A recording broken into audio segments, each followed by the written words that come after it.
The German Shepherd was already snarling when Officer Caleb Hart stepped into the shelter hallway.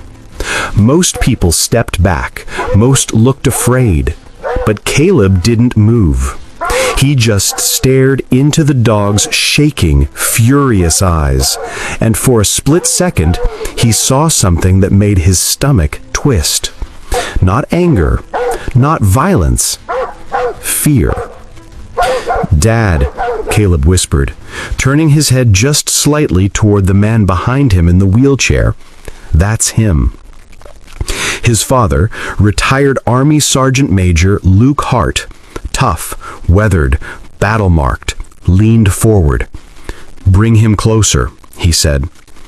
His voice was calm, the kind of calm that came from walking through fire and surviving. The shelter worker hesitated. "Sir, this dog isn't safe. He's been returned 3 times. He bites. He lunges. But Luke lifted one hand and the worker fell silent.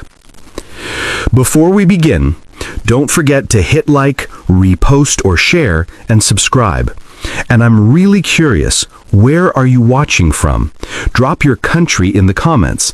I love seeing how far our stories travel. Back to the story. The dog snapped at the air, teeth flashing. Every volunteer in the room stepped back, except Caleb and his father. Luke slowly rolled his wheelchair closer. "Easy, soldier," he murmured, using the same tone he once used in Afghanistan to calm panicked canine units under fire. "I've seen eyes like yours. Show me what you're hiding." The dog growled, but didn't back away. And that was the moment everything changed. 3 days earlier, Caleb had been clearing out boxes in his father's garage when he found something wrapped in an old uniform jacket, a chewed-up canine collar with a brass nameplate. Luke never spoke about the dog he lost overseas, not once, in 12 years. But when Caleb silently placed that collar in his father's lap, the old man's hands shook, really shook. "I can't bring him back," Caleb said softly, "but maybe we can help another." Luke didn't answer. He just nodded. And that's what brought them here, standing in front of the most dangerous dog in the entire shelter. The German Shepherd lunged again, barking so loud the walls trembled, but Caleb didn't flinch. Instead, he looked at the worker. What's his story? Returned for biting, failed training classes, doesn't trust men, especially uniforms. Caleb's heart dropped. Uniforms. He knew what that meant. "Let me try," Luke said. "Sir," the worker began. "Let him," Caleb said firmly. Luke wheeled forward until the dog could feel his presence. He didn't reach out, didn't make direct eye contact. He just spoke. "You've been through something, haven't you? Someone hurt you. Someone broke what should have been loyal and proud." The German Shepherd's ears twitched. His growling softened, just barely. "You're not angry," Luke whispered. "You're scared nobody will ever understand you." Caleb felt his chest tighten, because that was exactly how his father had looked after coming home from war. Then it happened. The dog crawled forward an inch, trembling, eyes glassy, not aggressive, not vicious, begging for someone to see him. Luke slowly extended his hand, palm down. The dog sniffed once, then placed his head under Luke's palm. Caleb's breath caught. The room froze.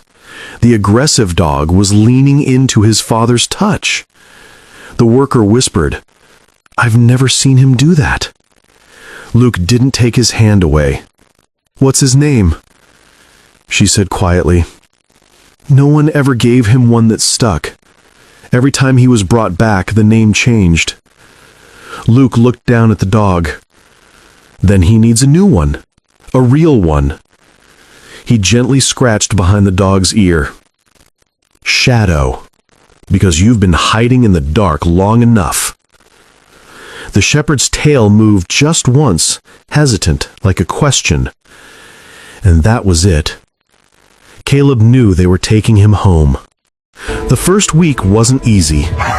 Shadow flinched at loud noises, barked at strangers, hid under tables. Sometimes he froze when Caleb walked in wearing his uniform. But every night, Luke rolled near him and simply sat, not touching him, not talking, just existing beside him. Shadow slowly stopped growling, stopped shaking, started trusting. On day 8, Shadow lay down beside Luke's wheelchair for the first time. On day 10, he followed Caleb around the house like a bodyguard. On day 14, something happened that broke both men's hearts wide open. A car backfired in the neighborhood. Luke jerked in his chair, a flashback slamming into him like a brick. His hands gripped the armrests, his breathing quickened. Shadow reacted instantly. Not in fear, not in panic, but in pure, trained instinct.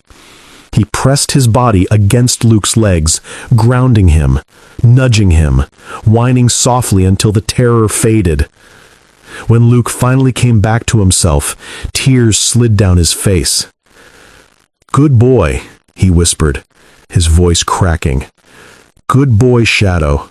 The dog pressed his forehead against Luke's chest. Caleb had to step into the hallway so they wouldn't see him cry. Shadow wasn't an aggressive dog.